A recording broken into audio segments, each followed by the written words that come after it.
Yes प्यारे बच्चों, simple harmonic motion का क्वेश्चन है।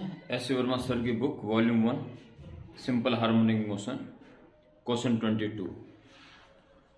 डायग्राम मैंने बना दिया। 3 स्प्रिंग सीरीज में है, K1 K2 K3 force constant वाले, और M मास का ब्लॉक इससे लटका हुआ है। Elastic potential energy stored in each spring, कितनी कितनी एनर्जी तीनों में स्टोर हो चुकी है यह हमें निकालना है। उसके बाद एक चीज और पूछ रहा है कि टाइम पीरियड इसके ऑसिलेशंस का क्या।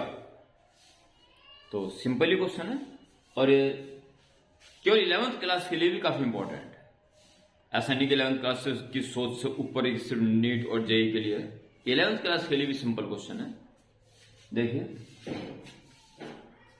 एनर्जी स्टोर्ड का फॉर्मूला होता है हाफ के एक्स स्क्वायर। के तीनों के इंडिविजुअल दे रखे हैं, बस एक्स यानी कितना कितना इंक्रीमेंट इनमें हो गया, इंक्रीज इन लेंथ, वो निकालनी है बस। अगर इसमें इंक्रीमेंट x1 और इसमें खिंचाओ x2 और इसमें खिंचाओ x3 आया हो तो कितना फोर्स ऊपर लगाएगा? K1 x1 और ये कितना लगाएगा? K2 x2 और ये कितना लगाएगा? K3 x3। बहुत सारे बच्चे एक सिली मिस्टेक करते हैं, बहुत ही पता नहीं क्यों कर लेते हैं ऐसा। वो कहते हैं कि इतना फोर्स ये लगा रहा है, इतना ये लगा रहा है और इतना ये लगा रहा है, टोटल प्लस कर दो, इतना फोर्स इस पे लग रहा है, जो कि बिल्कुल गलत है। सीरीज कॉम्बिनेशन में इस कॉन्सेप्ट को क्लियर रखें प्यारे बच्चों। इसने इतना फोर्स लगा के इसके वेट और इसके वेट और इसके वेट को बैलेंस किया।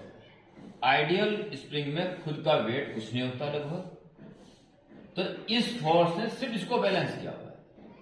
अब बात करें इसकी, अपर एंड यहां पे है, चाहे ये इसको ऊपर नीचे कहीं भी कर ले, ठीक है। ये जो फोर्स लगेगा अपने खींचने के कारण लगाएगा। ये x2 खींचा हुआ है तो इतना फोर्स लगा रहा है और इसके बदले इसको झेल रहा है, इसका वेट तो है नहीं कुछ। इसका मतलब ये हुआ ये तीनों इंडिविजुअली mg को ही बैलेंस कर रहे हैं, अर्थात आपस में तीनों ये इक्वल और each one is equal to mg। हाँ, अगर स्प्रिंग का मास कुछ होता तो हर स्प्रिंग नीचे वाले वेट और नीचे वाले स्प्रिंग के वेट को बैलेंस करता है, पर आइडियल स्प्रिंग में इनके मास को नेग्लेक्ट कर दिया जाता है। तो अब आराम से एक्सटर्नल स्ट्रेस निकल जाएगा। x1 is equal to x2 is equal to x3, x1 is equal to mg upon k1, mg upon k1, x2 is equal to mg upon k2, and similarly mg upon k3. It's okay? So elastic energy पूछना है इसका, elastic potential energy. So elastic potential energy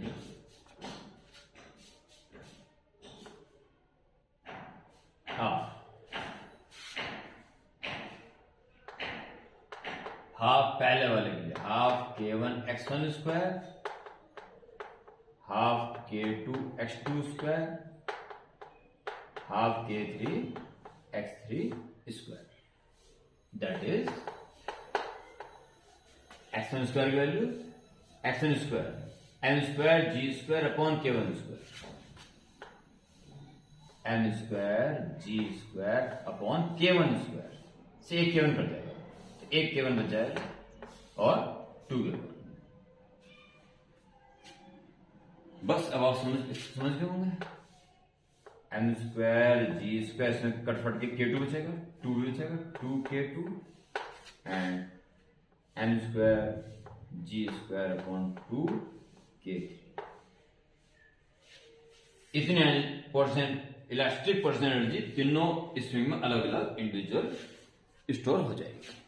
ठीक है, इसके बाद वो जाना चाह रहा है टाइम पीरियड। तो टाइम पीरियड के लिए के इफेक्टिव निकालना पड़ेगा। पहले सीरीज में के इफेक्टिव निकलता है 1 अपॉन करके 1 upon k1 plus 1 upon k2 plus 1 upon k3। So time period 2 pi under root m upon k effective.